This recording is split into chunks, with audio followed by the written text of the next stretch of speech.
আমার নবী জবাব দিতেন, কাফেররা প্রশ্ন করত, ওই বৈচিত্র্যটা নবীদের জামানায় বিলাল। ওহাবিরা খালি প্রশ্ন করে, সুন্নিরা জবাব দেয়। ওই জমানার সাথে তুমি মিলান, ওহাবির প্রশ্ন করে মিলাদ পড়ান বেদাত। আপনি জবাব দিবেন দলিল দিয়ে, না না না, নবীর সাহাবায়ে কেরাম মিলাদ নিয়েছেন, হাদিসে আছে। সে কইব না করলে মিলাদের জ্ঞান করণ বেদাত। আপনি দলিল দিবেন নবীর সাহাবায়ে কেরাম নবীর সম্মানে দাঁড়াইছেন, তখন কইব এই পদ্ধতিতে, বর্তমান প্রচলিত পদ্ধতিতে মিলাদ পড়া বেদাত। ফকিরের ভোট বেদাত কেন বাড়িতে পারলি না, মুমিনের কাতারেও আসতে পারো না, তুই পাঞ্জাবি ওয়ালা, তুই পাক্কা কাফের। মক্কার কাফিররা বাঙালির লোকে পাঞ্জাবি ধরতো, আবু জাহিল্লার পাঞ্জাবি আসিল, গোল পাঞ্জাবির জুব্বা আরবি রঙের লাইসাইত, ফেরাউনের পাঞ্জাবি আসিল, লঙ্গিত পাঞ্জাবি। আবার বাগরিয়াম কিন্তু আমাদের সব পাঞ্জাবি পাগড়িওয়ালা নমরুদ ফিরাউন আবু জাহেল আছে না নাই? নবীর পক্ষে কথা বললে আবু জাহেল প্রশ্ন করতো, নবীর পক্ষে কথা বললে ওহাবি ফকিরের প্রতি প্রশ্ন করে। অথচ সাথে তো হুজুর রাইত ঘুমায়া হিন্দি সিনেমার নায়িকার স্বপ্নে দেখে, আর মাহফিলে তখন কিছু হয় না। এই 40 রিয়াল করে দিয়া টিকিট কাটা জাদুঘরে ঢুকে, ঢুকার পর আমার নবীর পাখি মোবারক দেখা যায়। কি রে ওহাবি রে, আমার নবীর পাখি মোবারক আছে, পাখির উপরে তো ঘুমটা নাই, তুই ঘুমটা দিস বেদাত। এটা তো তাজা থেকে একবারে তাজা, পুরো ধোয়া উঠতেছে। আমার নবীর পাখি মোবারক। এখন বলবেন হুজুর আমরা সবাই তো যাইতে পারবো না, এখন গুগলের মধ্যে দেখেন নবীর পাখি মোবারক, দেখবেন ছবি চলে আসবে। সূরা আবাসা কোরআন শরীফের সিরিয়ালের ৮০ নম্বর সূরা। আবাসা শব্দের অর্থ হচ্ছে ভ্রু উৎপাদন। নবীজি রাহমাতুল্লিল আলামিন মক্কা মুআজ্জামার বড় বড় কাফেরদেরকে দ্বীনের দাওয়াত দিচ্ছিলেন। এমন সময় কাফেররা নবীজিকে বিভিন্ন প্রশ্ন করতে করতে জর্জরিত করে ফেলেছে। নবীজি প্রশ্ন শুনছেন, উত্তর দিচ্ছেন, চতুর্দিক থেকে নবীকে ঘিরে ধরেছে কাফেররা। এমন সময় একজন অন্ধ ব্যক্তি আব্দুল্লাহ ইবনে উম্মে মাকতুম রাদিয়াল্লাহু তাআলা আনহু, তিনি তখনও মুসলমান হন নাই, তিনি অন্ধ, একেবারে চোখে দেখেন না। তিনি নবীজির দরবারে এসে সালাম দিলেন এবং বললেন, হুজুর আল্লাহ পাক আপনার উপর যা নাযিল করেছে আমাকে দয়া করে শোনান, আমি শুনতে চাই এবং তা বুঝতে চাই। জোরে বলুন সুবহানাল্লাহ। কিন্তু ওই সময় নবীজি কাফেরদের প্রশ্নের জবাব দিচ্ছিলেন। আপনাকে যখন অনেক মানুষ একসাথে বিভিন্ন প্রশ্ন করবে, তখন আপনার মেজাজটা কি গরম থাকবো না গরম? মাথাটা গরম হয়ে থাকবো না? একটু গুলি করে সে বিরাট হচ্ছে।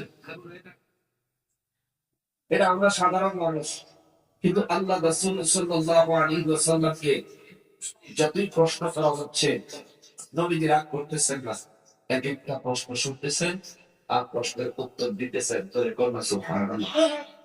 তার ভিতরে গিয়া অন্ধ সাহাবী আব্দুল্লাহ ইবনে উম্মে মাকতুম রাদিয়াল্লাহু তাআলা গিয়া নবীজিকে যখন বললেন, হুজুর আল্লাহ আপনার উপর যা নাযিল করেছেন তা আপনি আমাকে শোনান। নবীজি কথার মাঝখানে ডিস্টার্ব হওয়ার কারণে আমার নবী রাহমাতুল লিল আলামিন আব্দুল্লাহ ইবনে উম্মে মাকতুমের উপর একটু বিরক্ত হলেন।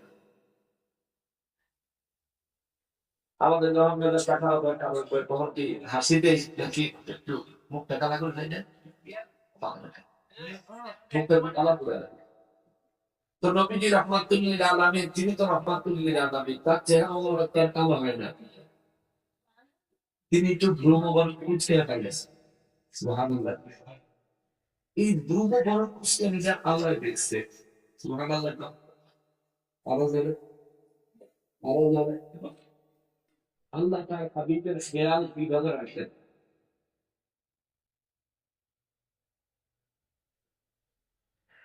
ওই তো সামনে তো। কিছু তো না।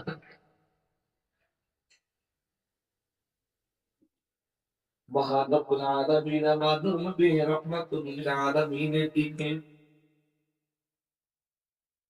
এমন গভীর ভাবে নজর রাখতেন,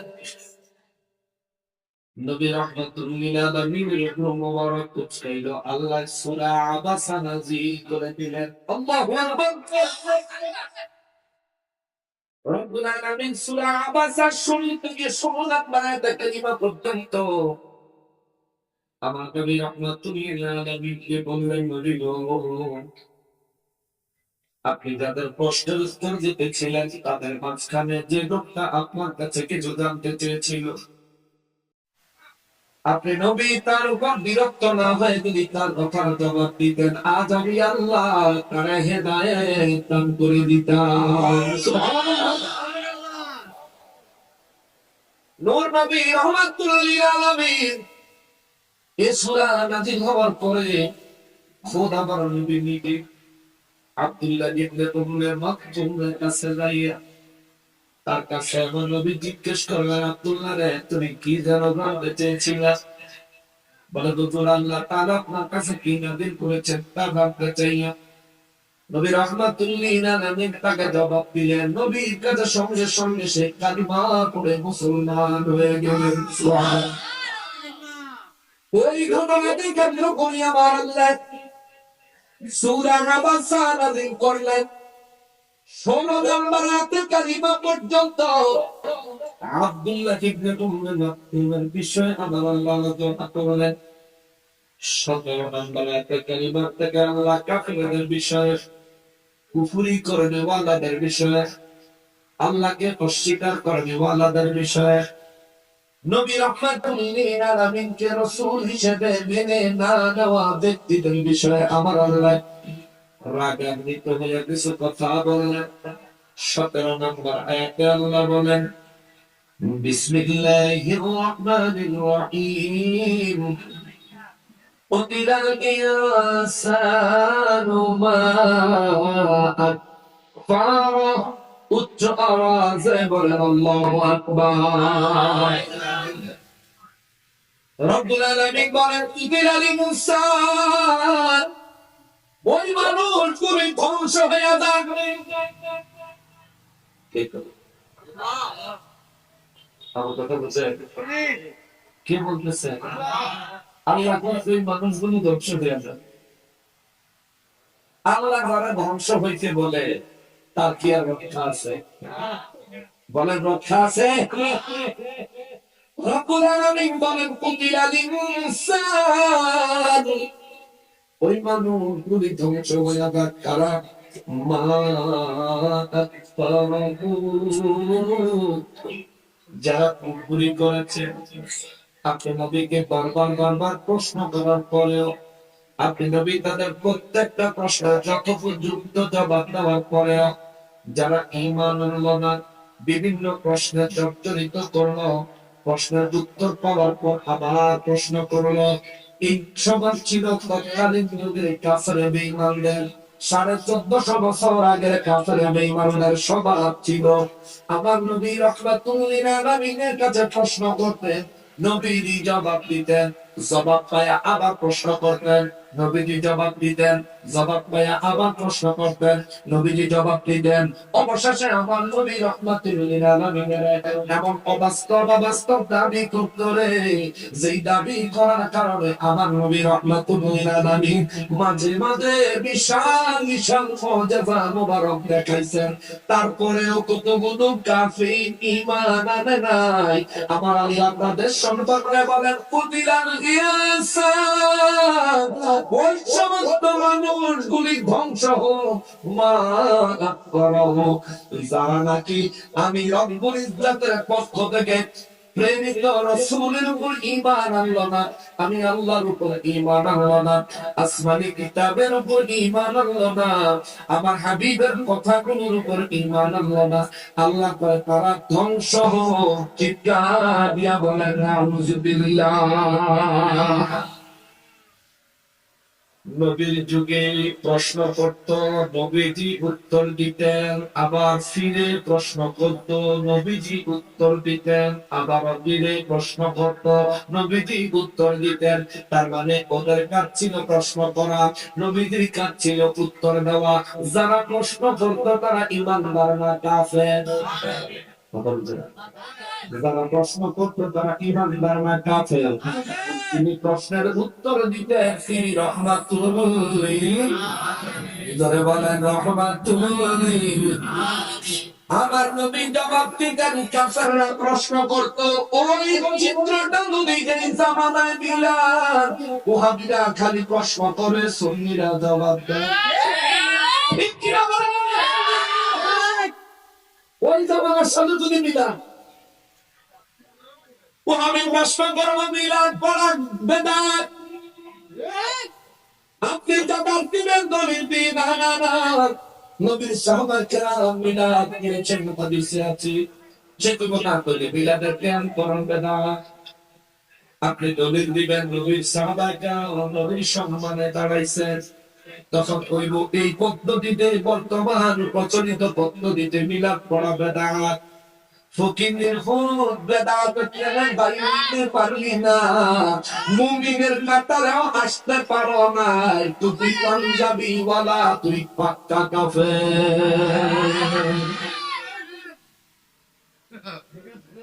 মক্কার কাফেররা তৎকালীন যুগে পাঞ্জাবি পরতো, আবু জাহিলরা পাঞ্জাবি ছিল, গোল পাঞ্জাবি জুব্বা আরবির লগে লাগাইতো, ফেরাউনের পাঞ্জাবি ছিল, নন্দিত পাঞ্জাবি। আবার বাগরিয়ান হিন্দু আমাদের সব পাঞ্জাবি পাগড়িওয়ালা নমরুদ ফিরাউন আবু জাহেল আছে না না। নবীর পক্ষে কথা বললে আবু জাহেল প্রশ্ন করতো, আর সুন্নি কোন আলিম নবীর পক্ষে কথা বললে ওহাবী ফকিরের উপরে প্রশ্ন করে। অথচ হাতে তো হুজুর রাইতে ঘুমায়া হিন্দি সিনেমার নায়িকার স্বপ্ন দেখে, আর মাহফিলে তখন কিছু হয় না, তখন আর ফতুয়াইয়ে না, তখন আর ফতুয়াইয়ে না। হিন্দি নায়িকার সঙ্গে দেখে হুজুর ফেসবুকে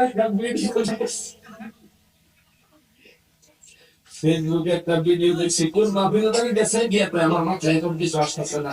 হ্যাঁ হ্যাঁ, আমার তো কি হয়েছে, আয়না ঘরের মেয়ে এই মাসছে সেই মাসছে, মানে হ্যাঁ তার আয়না ঘরের কথা মনে আছে, তোর তো হিন্দি নায়িকার কথা মনে আছে, নায়িকার নাম মনে আছে, যে কঠিন নাম, কিন্তু হ্যাঁ তোর ওয়াজের তো পারলো কি ভদ্রলোক না থাকে, ভদ্রলোক না ফাজিল, ফাজিলের বিরুদ্ধে কথা বলতে আমার দোষ, আমার দোষী উঠা, আমি এমন দোষী এমন দোষী। আমি তোমায় ভালোবাসি পাগলের মতন, যত কান্দার কান্দা আমায় জনমের মতো। বলে প্রেমে নবীর প্রেমে কুরবান হয়ে যাবো, সুরের দল তুমি সামনে কিনা বলেন। আমি তফসিরের আলোকে কইতেছি, কারণ 1450 বছর আগের ঘটনা বর্তমান বাস্তবতার সাথে যদি না মিলাই, তাইলে আমরা ঈমান পরিশুদ্ধ করা সম্ভব হবে। আমার ভাই হযরত আলী সব পায়, তারা আবার বড় বড় বক্তব্য দেয়।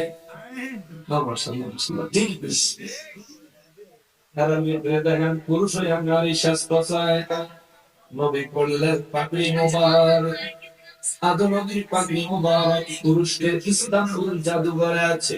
আদম নবীর পাগড়ি মোবারক সৌদি আরবের মদিনা মুনাওয়ারায় নতুন করে একটা জাদুঘর হয়েছে। এক একজনের 40 রিয়াল করে টিকিট নেয়। 40 না, এক একজনের 40 রিয়াল করে টিকিট নেয়। আমি উমরায় গেছিলাম, তাই না কদিন গেছে।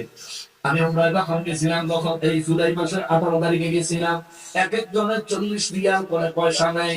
এই 40 রিয়াল করে দিয়া টিকিট কাটা জাদুঘরে ঢুকার পর আমার নবীর পাগড়ি মোবারক দেখা যায়। কিরে ওয়াহাবি রে,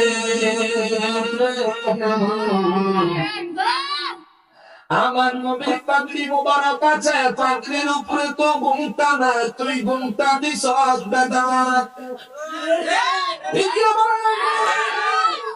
এটা তো তাজা দেবে, একবার তাজা পুরো ধোয়া উঠতেছে। আমার নবীর পাগড়ি মোবারক। এখন বলবেন হুজুর আমরা সবাই তো যাইতে পারবো না। এখন গুগলের মধ্যে দেখেন নবীর পাগড়ি মোবারক, দেখবেন ছবি চলে আসবে। পাগড়ি মোবারক আছে, গুমটা গুমটা গুমটা পাগড়ি মোবারক আছে, গুমটা নাই। গুমটার পাগড়ি আছে, গুমটা নাই। খারাপ পাগড়ি নাই, গুমটা আছে। যেটা শুনলো সেটা নাই, যেটা বিদাত সেটা মাথার দিয়া হেতা বেদাত, বেদাতের ফতোয়া দেয়। তোর মাথার উপরে বেদাত, তোর মাথার ভিতরেও বেদাত। তোর মাথার উপরে বেদাত, মাথার নিচেও বেদাত। এ মুসলমানি নারী, আমার প্যারা নবীর উম্মতি নারী, এই বাসবার ঘটনার সাথে মিলায়া বলি শোনেন। গত কিছুদিন আগে শেরপুর জেলার মুর্শিদপুর দরবারে হামলা হইল, শুনছেন তো? ফেসবুকে দেখছেন না? এই হামলা হওয়ার আগে আমরা বাহাসে গেছিলাম। মুফতি আলমগীর জিহাদি ভাই সহ আরো কিছু ওলামা কেরামদেরকে নিয়ে আমি সহকারে শেরপুর জেলার ডিসি মহোদয়ের আহ্বানে সরাসরি ডিসি মহোদয়ের অফিসে আমরা গেছিলাম। তারা আমরা গেছি, আমাদের একজন আলেমের নাম দেই নাই, শুধু দরবার থেকে বলা হয়েছে আমাদের আলেমরা আসবে ইনশাআল্লাহ নির্ধারিত সময়ের আগে গিয়ে আমরা হাজির হয়েছি। আর তারা 11 জন মুরব্বীর নাম দিছে, তাদের 11 জন মুরব্বীর মধ্যে একজন আসে নাই। ডিসি সাহেব তাদেরকে বারবার ফোন করছে, বারবার খবর নিছে, বারবার যোগাযোগ করেছে, একজনও আসে নাই, আসে নাই, আসে নাই। দেখেন আমরা যাওয়ার আগে প্রশ্নের অভাব নাই, আর আমরা যাওয়ার পরে ওহাবি গোষ্ঠীর খবর নাই। এরপরে তারা কোরআন সুন্নাহ দিয়ে টিকতে পারতো না দেখা আমরা সেখান থেকে চলে আসার পরে কয়েকদিন পরে গিয়া এই মুর্শিদপুর দরবারে রাত দুপুরে হামলা চালাইলো একবার, দিনের বেলা হামলা চালাইলো আরেকবার। এরপরে বললো গরু চুরি, গরু চুরি, গরু চুরি। ওরে জাতির কাছে প্রমাণ আছে, ওরে জাতির কাছে প্রমাণ আছে, ওহাবিরা গরু চুরি। চোরের মেলা মিলাইছিল মুর্শিদপুর। ওরে অবাক হলা ইমাম দেখে বালিশা সরকারি চোর, সে অবাক হলা ইমাম দেখে বালিশা সরকারি চোর, সে চুরি করে শকর আদায়। কত বড় কাণ্ড! ইমাম সাহেব হাবিবুল্লাহ তার নাম, তালতলা নিল। হ্যাঁ, শেরপুরে মুর্শিদপুরের পাশে তালতলা মসজিদ নিল হাবিবুল্লাহ। হ্যাঁ, বালিশা তরকারি চুরি করছে, ফোলা পাইতে জিগায় হুজুর এই চুরি যে করছে কেমন লাগতেছে? আলহামদুলিল্লাহ, অনেক ভালো লাগছে। চুরি করে সব রান্না করে ওরা চুরি করে শকর আদায়, চুরি করে শকর আদায়। এ তো জঘন্য কুফর, ঠিক কিনা? যদি কোন হারাম কাজ করার আগে বিসমিল্লাহ পড়েন তাই আপনার কাজ হতো। আর হুদু একদম পরের ধন, পরের ধন অন্যায় ভাবে ভোগ দখল করা হালাল না হারাম? যদি একটা সুতাও হয় তাও হারাম, যদি হীরা জহরত মণিমুক্তার পাহাড়ও হয় তাও হারাম। হীরা জহরত মণিমুক্তার পাহাড় যে পরিমাণে হারাম, একটা সুতাও একই পরিমাণে হারাম। সেই জায়গায় বালিশ আর তরকারি চুরি কইরা বলবি কই আলহামদুলিল্লাহ, এই জন্য আমি গুনাহগার হয়েছি। ওরে বাবা খোলা আমি বাবা দেখি বালিশ আর তরকারি চুরছে অবাক হলাম আমি বাবা দেখে, বালিশ আর তরকারি চুরছে চুরি করে শকর আদায়, চুরি করে শকর আদায়, এতো জঘন্য কুফর ঠিক না। চোরের দৃষ্টি চোরের বেলা মিলাইছিল মুর্শিদের বুক। ওরে মহাবি নিছে মহিষ, ওরে দেখতে লাগে আস্তা কমিস। ছবিটা দেখছেন? দেখছেন? ওরে এক মহাবি নিল মহিষ, ওরে দেখতে লাগে আস্তা কমিস। ওর চেহারা যেমন গরুর পেছন,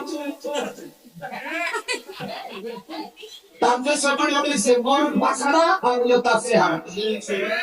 উঠছে না? ছবির মধ্যে গরুর বাছারা তার চেহারা দেখতে ভালো দেখা যাচ্ছে। ঠিক না? সুরের চেহারা কেমন দেখে?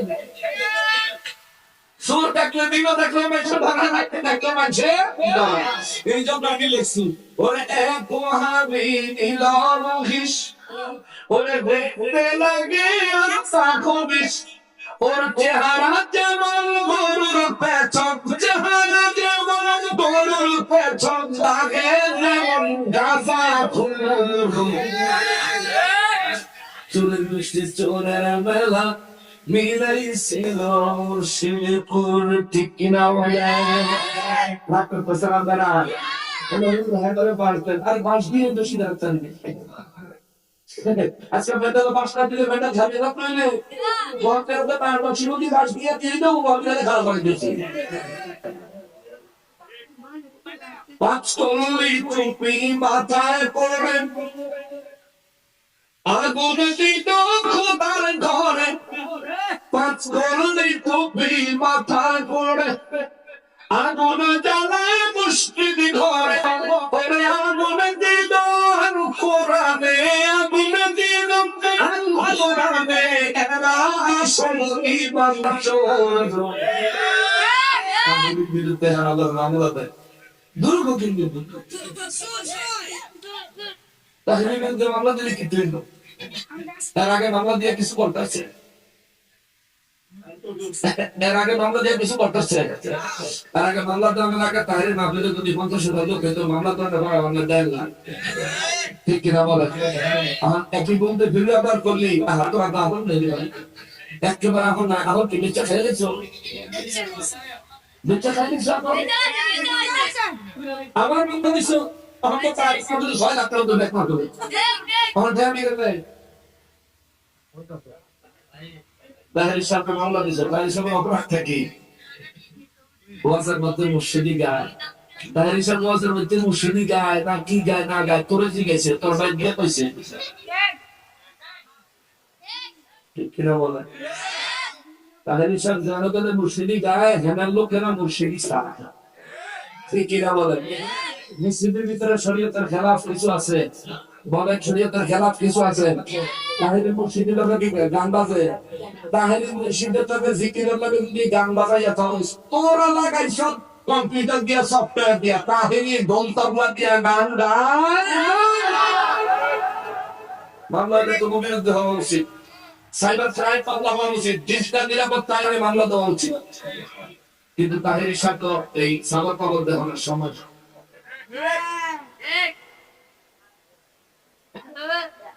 পাঁচ তলি টুপি মাথায় পড়ে আগুন জ্বালায় খোদার ঘরে, আগুন দিল আল কোরআনে, আগুন দিল আল কোরআনে, এরাই আসল ঈমান চোর।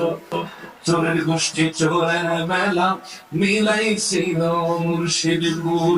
জাতির কাছে প্রমাণ আছে, ওরে জাতির কাছে প্রমাণ আছে, ওহাবিরা সাগর চোরের গোষ্ঠী চোরের মেলা মিলাইছিল মুর্শিদপুর। ঠিক কিনা? ওরে জাতির কাছে প্রমাণ আছে, ওরে জাতির কাছে প্রমাণ আছে, মসজিদ ধরে করছে বাসর। মহানবী আল্লাহ পাক মসজিদে বাসর করে 2 ঘন্টা থেকে সত্যি করে বেড়ে দিবি না। নাউযু বিল্লাহি মিন যালিক। শরম নাই রে, তোমার শরম নাই।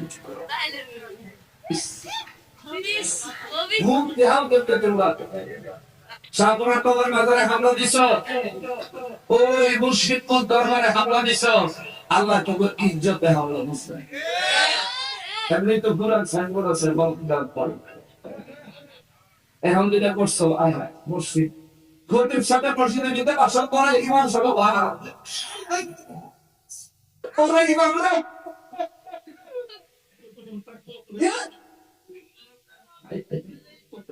ফরজার কার বাতা হ্যাঁ তবে তো হ্যাঁ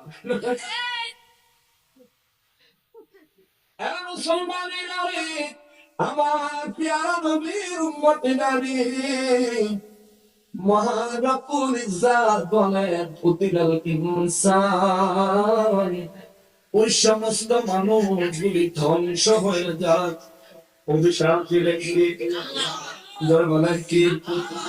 এই তৎকালীন যুগে 1450 বছর আগে কাফেরদের জন্য যে অভিশাপ আমার আল্লাহ বর্তমান যুগে টুপি পাঞ্জাবি পরার পরেও কাফের ইমানদের মতো চরিত্র যারা দেখায়, এই অভিশাপ তাদের জন্য কথা বলেন ঠিক কিনা?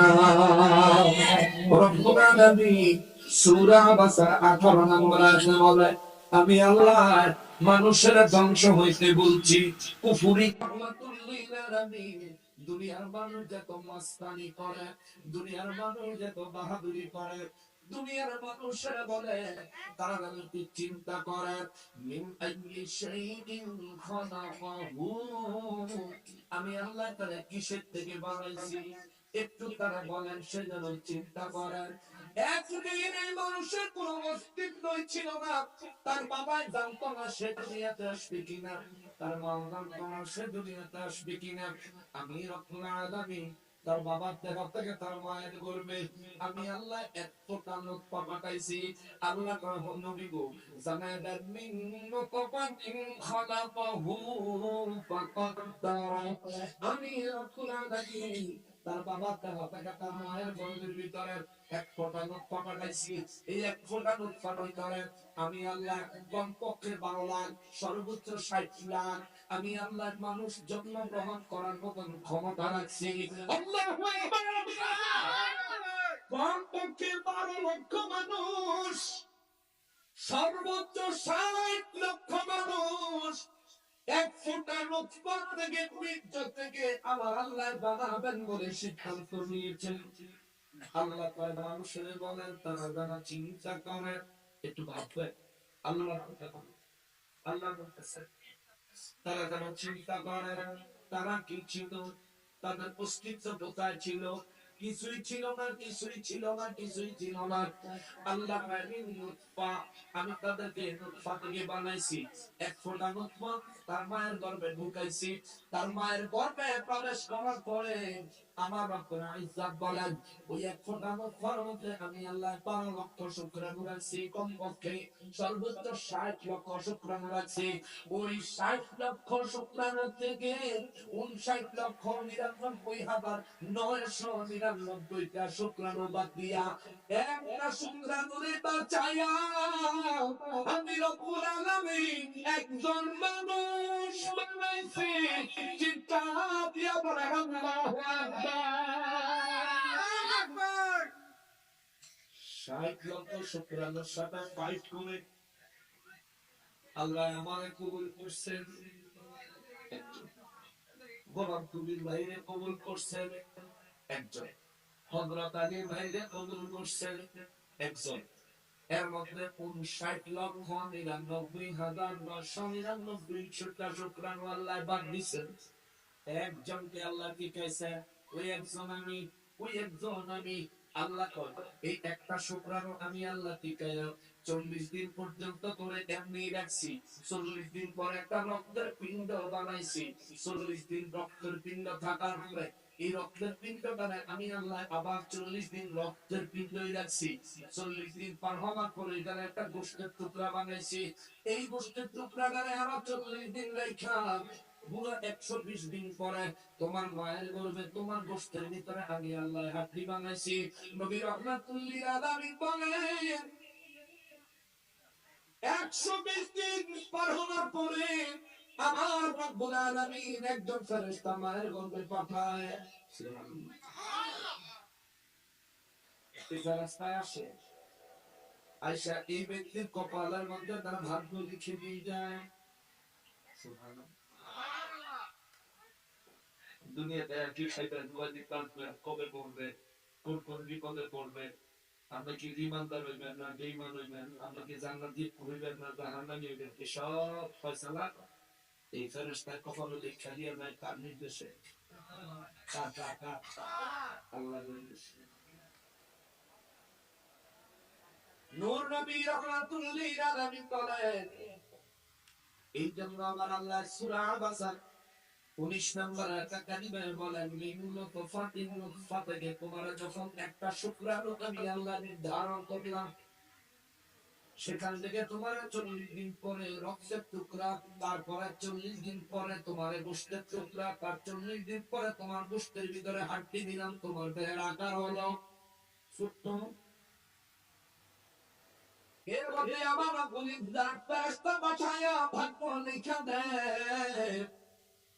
এই জন্য আল্লাহ কয় খলাকহু ফাকাদ্দার। তারপর গর্ভে 120 দিন পরে আমি আল্লাহ তার নিয়ত লিখে দিয়েছি। সুবহানাল্লাহ। আল্লাহ কয় মায়ের গর্ভে থাকা অবস্থায় তার কপালের মধ্যে এই নিয়ত লিপিবদ্ধ করার পরে আমি আল্লাহ তার মায়ের গর্ভে 10 মাস 10 দিন পর্যন্ত লালন পালন করেছি। 10 মাস 10 দিন। এই আমরা আশেপাশে পুকুর আছে, এমন গেল আছে একজনের পুকুর নামাইয়া এই নদীটা ভাঙা নিচে ডুব দিয়ে খায়েন, কত মিনিট থাকতেন? 1 মিনিট থাকা কষ্ট।